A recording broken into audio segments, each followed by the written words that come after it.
Hi guys, got a 2015 Jeep Renegade. It's saying check parking lights and daytime running lights. So the daytime running lights are, let's have a look.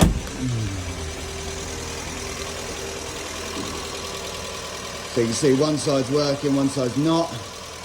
So this is the puppy here we got to get to. So to get to that,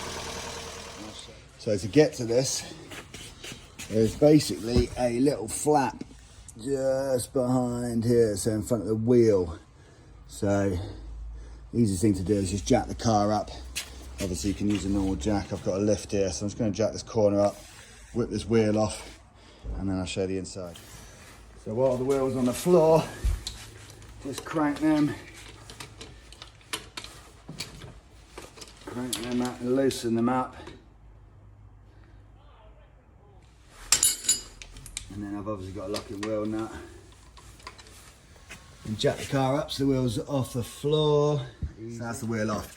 You can get to this without taking the wheel off. It's just easier for this video.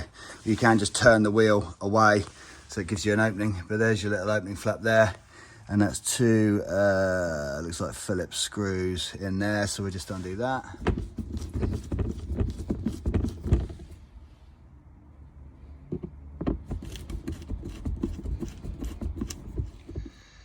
So they are Phillips screws, but they're actually just like expanding push ones. So once you get them out a little bit, you might be able to just get, I've actually got the right tool, but you can get one of these or a screwdriver behind, get it under and just pop them out. But otherwise just unscrew until it gets to the point where they're not depressed.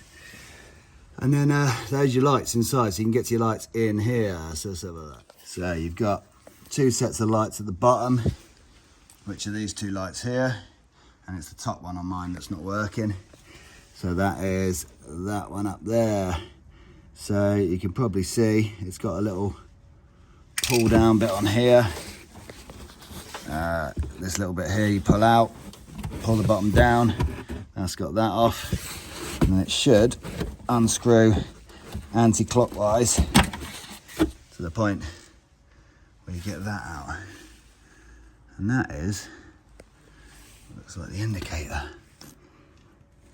Ah, it's the one next to it. Ah, it's not working because it's not bloody plugged in. That's mad. So that's actually the indicator. The one I want is the one that's next to it. It's not working because it's not plugged in. So hopefully it's all right. Let's have a look.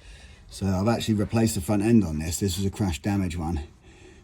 So it just transpired that I didn't plug the bloody thing back in. So here's the lead here.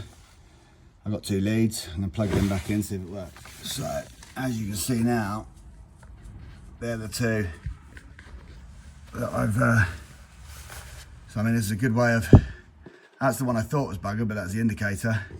That one over there is what wasn't plugged in. That's the side light. So if you are replacing it, that's how you get to it.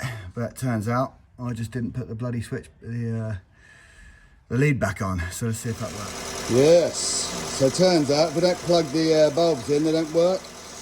But anyway, so this is a Jeep Renegade 2015. It was a crash damage front end. So I've replaced all the radiators and the bumper. And there was a few bits and bobs that I obviously didn't plug in like an idiot. So hopefully that's all good now. So yeah, all working. So while I'm here, I'm going to get this screwed back in because this isn't actually in properly. Put that back on, wheel back on. Job's a good one.